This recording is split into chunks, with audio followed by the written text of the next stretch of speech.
Remember those commercials when, with television cameras rolling, a brand new car is propelled down a track into a concrete barrier, smash. Airbags explode, crash dummies recoil from the impact. The test is repeated on dozens of new cars. Why?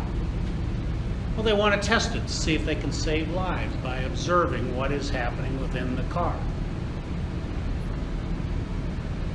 Wouldn't it be nice if we had the luxury of some test runs or life experiences to prepare us for the death of a loved one?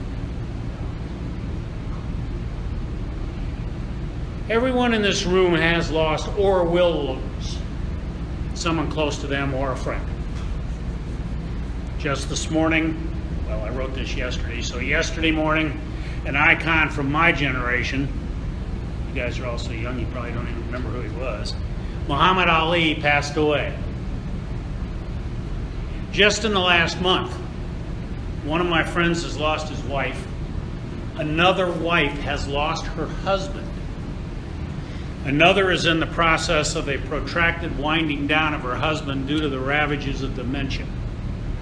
A dear friend lost a daughter in a horrific situation. In the last year, I've lost several friends, including a friend who I went to school with. I'm getting older. Another friend of mine lost both a brother and a sister. Now, how do you deal with that? I mean, seriously. Think about the gospel today. Think about two groups of people.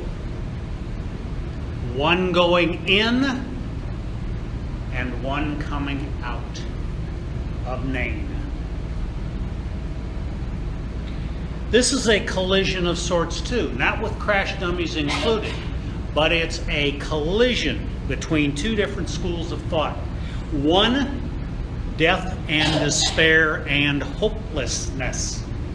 The other, hope, love, and grace.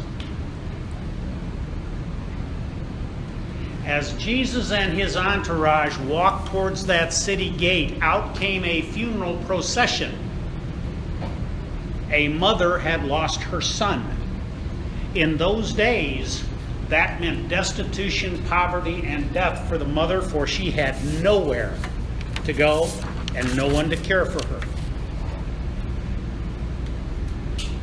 Jesus, as Luke tells us, raised her son from the dead, performing a miracle sequentially right after the centurion's son was saved.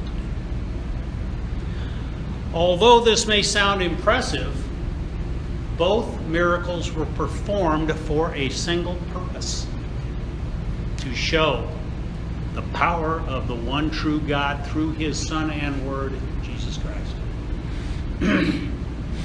This one, however, carries a specific message for us.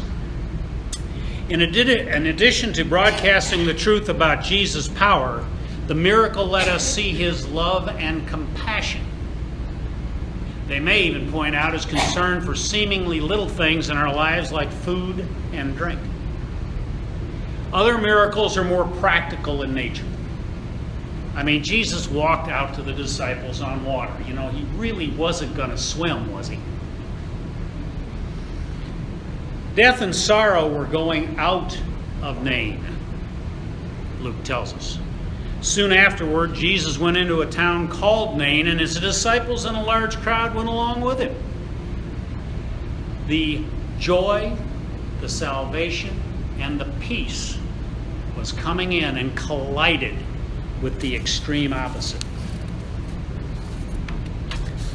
All of these misery factors, the loss of a son, the view of poverty and despair in the future, were a part of that funeral procession that was leaving just as Jesus was entering. A young person was dead. That's horrific enough in its own right. A mother was burying a son. That is horrific in its own right. The mother of the deceased had already buried her husband and was now all alone. Those days, no rights. Surely she would suffer and then starve to death. It would be a life of poverty and misery until she was too carried to the cemetery. Funerals probably don't get much grimmer than that. It would have been a cold heart that was not touched by this funeral. There were probably few dry eyes among the crowd going out of Nain. As people do at funerals, they were probably asking themselves, "Oh my goodness gracious, when will death strike me? Am I next? What happens when I die? What will happen in my loved ones when I die?" Questions were most certainly swirling in the minds of people going out of Nain that day. And aren't we also a part of that process? From Abel, who was murdered by his brother, to the final body that will be buried before the last day, all living things are headed to the cemetery. Plants, animals, people. Doesn't make any difference. Death is terminal. And aren't we also a part of the hope and joy going into Nain? We have been saved. We have been exposed to the miracle that is Jesus Christ and his Father, who is God. So are we not parts of both? Issues up conundrums all over the place. Thankfully, there is hope, because when death and sorrow collide with life and hope, everything changes. Luke tells us about the collision that took place as death and sorrow was going out of Nain and life and hope was coming in. Jesus led his disciples and a large crowd toward Nain as the funeral procession was coming out. Death met life. Sorrow met hope. And oh, how things changed. When the Lord saw her, his heart went out to her, and he said, "Don't cry." Then he went up and touched the coffin, and those carrying it stood still. He said, "Young man, I say to you, get up." The dead man sat up and began to talk, and Jesus gave him back to his mother. The miracle had been performed and witnessed by two completely separate groups of people. Joy and love won the day. Now, some might see a coincidence in the collision that occurred at Nain, but we understand that things happen according to God's timing and in God's own fashion. The leader of the procession going into Nain was in control of everything. It was no accident that he met the group going out of the city where he did. It's on him and his words that we focus in order to learn from the collision that took place. First, we see that Jesus had compassion on the person at the center of the funeral procession. His heart went out to the widow about to bury her son. Even though Jesus is the eternal Son of God, he is also the Son of Man.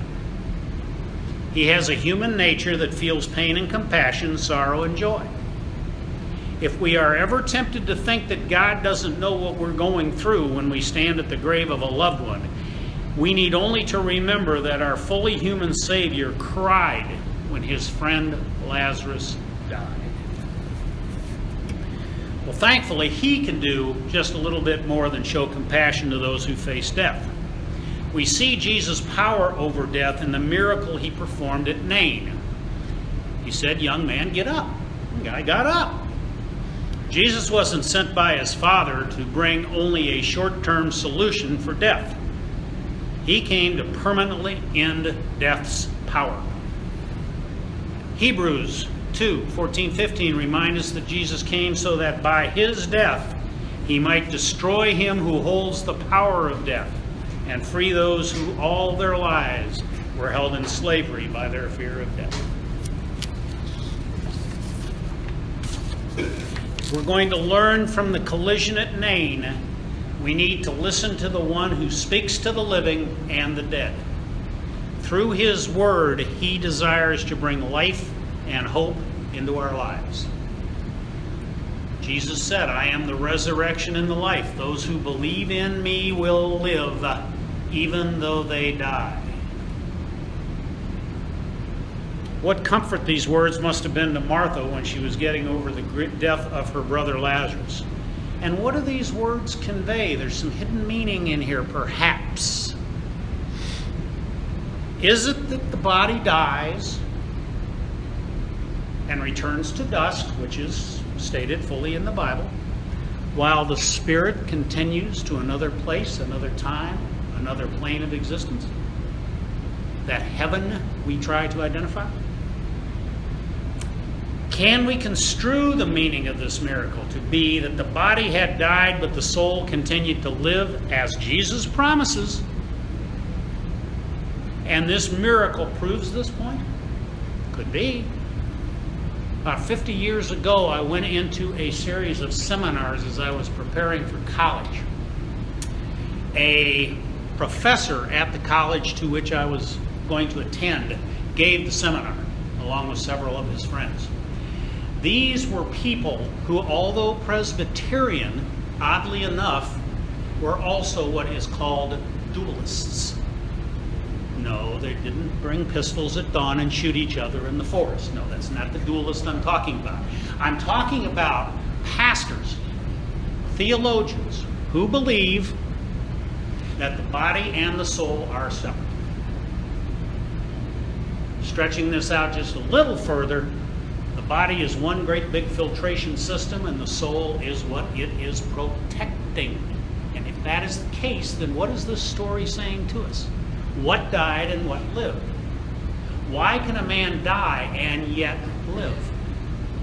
Jesus told us. The spirit lives. The body can die and become ash to ash and dust to dust. It's ironic that this same verse was the one that was parlayed into a huge discussion group at that very same seminar. It was fascinating. And I've remembered those lessons all my life. My dad was a big dualist. He was as conservative a Presbyterian as they get. He was a Goldwater conservative. So we know that my father would be the last one to fall into some kind of a scam. However, when he was making preparations for his death, which happened unexpectedly, he gave specific instructions in his will and in his power of attorney that he believed that when the body was kept alive on machines only, that his soul had already moved on. And he made sure the doctors knew it, and he made sure that's how he was treated. We disconnected the machines, the body died, the soul, I feel, still lives. It's an interesting concept. The contrasts that are shown here in this passage between the sorrow and grief and the hope and joy just baffles the imagination when you sit and look at it in those kind of terms. There's a myriad of ways this passage can be interpreted. Death was coming out, hope was going in. That's the way it is in our lives. One moment we're happy, one moment we're sad. If we're bipolar, it happens more often than not. But in this kind of a situation where death has overcome someone you love, and it will, if it hasn't already, remember, it may not be the end for that spirit that you know as your friend, your loved one, your family, whoever. It may just be the beginning. When a big collision like this occurs, as you have seen in the dummy commercials, things fly everywhere. And oh brother, did they fly everywhere that day.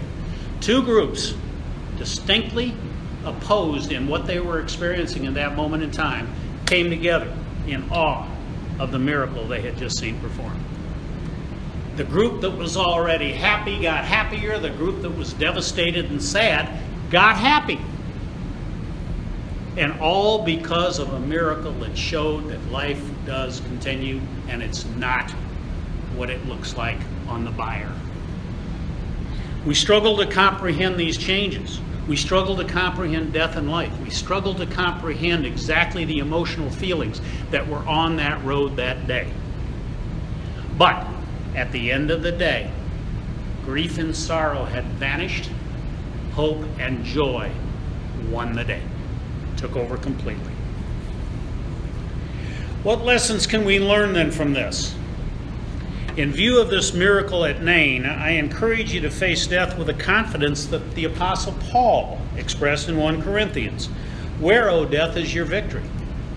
Where, O death, is your sting? Who was the author that paraphrased that? John somebody? He wrote a poem. Yeah, I don't know. I don't remember. Once understood, the termination of life physically on earth may just be the beginning of a new life. And no one understands what that may or may not be, and we don't need to spend a lot of time worrying about it. It all happens the way God intends for it to happen and when God intends for it to happen. The pieces from that collision are still flying all over humanity. Paul in Thessalonians 4, Brothers, we do not want you to be ignorant about those who fall asleep or to grieve like the rest of men who have no hope. We believe that Jesus died and rose again, and so we believe that God will bring with Jesus those who have fallen asleep in him. Does that mean death? No, it means death of the soul. Death is merely a reflection of lack of a relationship with God, with Jesus Christ. The scriptures invite us to step back and take a look at this stuff. There are no concrete answers, no specifics. It's all in the individual who reads them, pursues them, and tries to understand them to the best of their abilities. It will give us confidence when we realize what happened at Nain that day. That collision is still, as I said, flying bits and pieces around. Take note of them. Lots of them are in this room. Lots of them will be in your lives within the next couple of weeks. Death and sorrow were going out of Nain, and so too, hopefully, with this particular passage, death and sorrow will leave you and be replaced with joy, love, and hope. After the collision, victory and celebration went everywhere and continues to this day. Amen.